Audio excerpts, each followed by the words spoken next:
Heippa taas.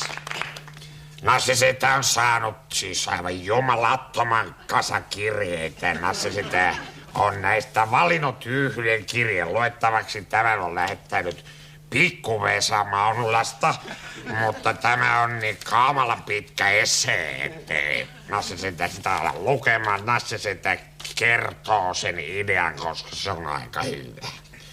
Se sisältää kysymyksen. Kirjeen otsikko kuuluu näin, että vappuaaton yllätys.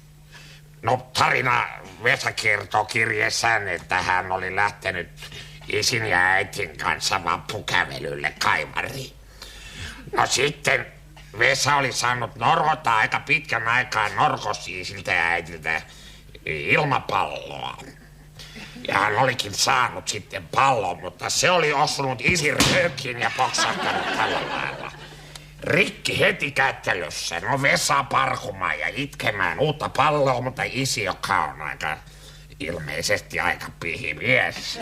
Ja kun tämä on tapahtunut jo 60-luvulla, niin silloin oli vaikeaa, kun oli vaikeita ajat meidän koti-Suomessa vielä.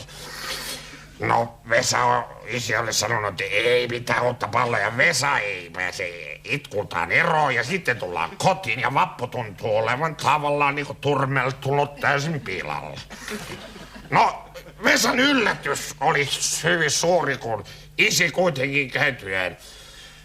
Vesassa tuli sieltä tällaisen tämän tapaisen valkoisen pallon kanssa. Ja Vesa iloisena lähti sitä ulos kuljettamaan, jolloin äiti oli sanonut, että Lauri kiellä nyt, että Vesa ei missään tapauksessa lähde ulos sen pallon kanssa. Ja kaikista anelluista huolimatta Vesa joutui sisälle leikittelemään tämän poltsin kanssa. Vesa kysyykin kirjeessään, että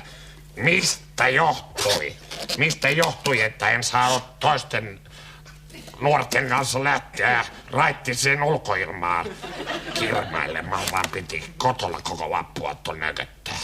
No Vesa, ehkäpä juttu on ollut niin, että tämä on ollut sellainen niin sanottu viimeinen ilmapallon aihio, mikä sen iskillä ja äitillä on enää ollut. Ja he ovat sitä myöhemmin illalla eikä tarvinneet ja he eivät ole halunneet, että sinne menee hiekkaa. Okei, Reiska, soita taksi.